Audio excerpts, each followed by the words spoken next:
I'm John Driscoll, and as I tell kids when I'm giving this talk to 4th, 5th, 6th, 7th graders, I'm not a veteran of the Civil War, although my one granddaughter did tell her teacher that I knew Lincoln. I've been studying and reading on it and writing on it ever since junior high school. And the war only lasted 4 years, but it's a very popular milieu. You'd think you'd finally learn all about it, and believe me, that's just not the case. What gets me going on it, on history, by the way, when I was in school, history was simply memorizing dates. I'm going to be 74, and I never did memorize the date of the Treaty of Ghent. I'm proud of that. I'm so proud of that. But if you take a look at history as a story of what people did, why they did it some time ago, that it's history, that's a story. And the title of this story is Wisconsin in the American Civil War. Now, I'm not going to get into the war, to the blood and guts and all that kind of terrible stuff. This was a horrible thing that happened to our country, a horrible thing we did to ourselves. It was the war that never should have been fought, and they say the war that couldn't have been avoided. I wish today's politicians would take a look at what happened back there and kind of tone it down a bit. It would help. But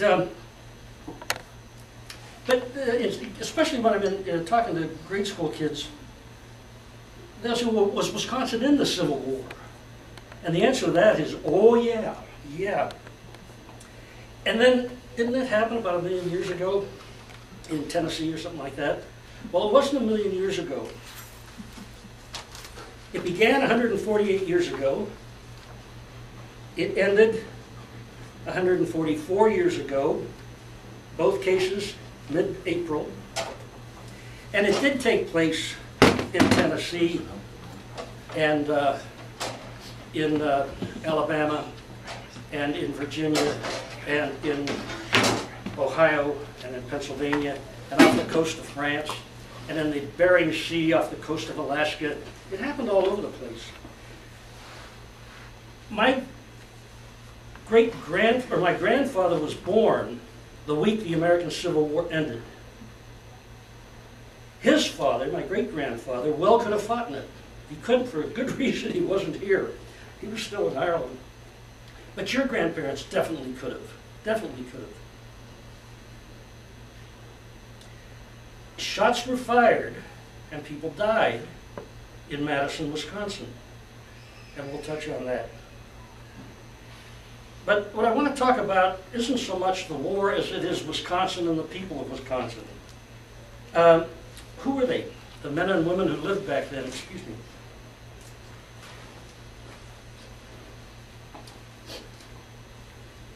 We were a new state when the war started. We were only 13 years old. You know, we were like we were 13. We were a very young state. There were very few settlers here in 1840, 20 years before the war. There were only a little over 30,000 people in 1840.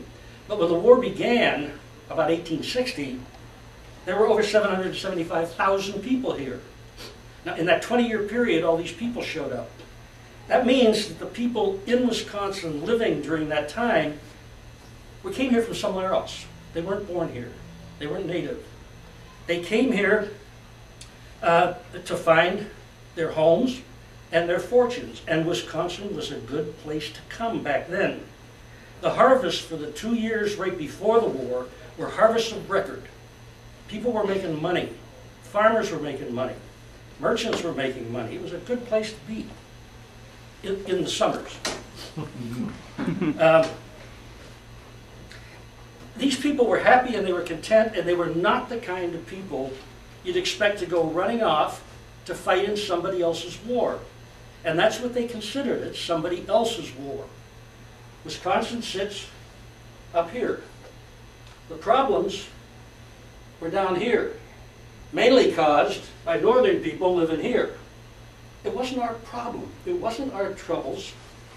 They didn't care, most of them, day-by-day farmers, about secession, breaking up the Union. They could care less about that. And they didn't know black people. They probably had never met a black person. They didn't know anything about slavery, except they were all against it, very much against it. I am getting a snoot. Just give me a second here.